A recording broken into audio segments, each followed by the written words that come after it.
1 year అయింది, ఇంకో year ఉంది. నోరు మూసుకుంటున్నందుకు నాకు రైట్స్ లేవు ఒకటి మాట్లాడండి. లేకపోతే నా కొడుకులు ఒక్కొక్కరు వాయించి పెట్టేదాన్ని. ఏంటంటే మా పొలాలు మేమేమో బలవంతంగా లాక్కోవటమే ఇప్పుడు వాళ్ళు. మరి వచ్చారు వెళ్ళి మీరు మాట్లాడొచ్చు కదా. ప్రయోజనం లేదండి. వాళ్ళు ఒక సిఆర్డిఐ చట్టం తీసుకొచ్చారు. కేంద్రంలో కూడా వాళ్ళ ప్రభుత్వం కాబట్టి వాళ్ళు ఇష్టం వచ్చినట్టు తీసుకొచ్చుకున్నారు. రైట్స్ ఉన్నాయి, లీగల్ గా వాళ్ళకి రైట్ ఉంది. ఇవ్వకపోతే లాక్కుంటారు. పిచ్చిక మీద బ్రహ్మాస్త్రాలు మాయ్యాయి. పిచ్చిక మీద బ్రహ్మాస్త్రం వేస్తున్నాడు చంద్రబాబు నాయుడు.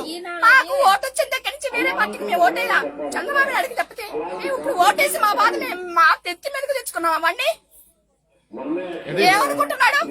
సంవత్సరానికి 3 పంటలు పండే భూమి ఎవరండి? అన్నం తింటే జాతకాలు కూడా పాడు చేసుకున్న భూమి. వాడు పొలం ఏమన్నా ఉంటే ఏమన్నా ఇస్తాడేమో.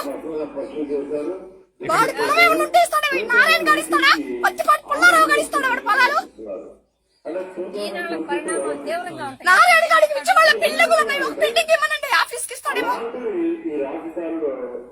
మీ పేరేంటమ్మా? నా పేరు సుధారాణి బోయపాటి.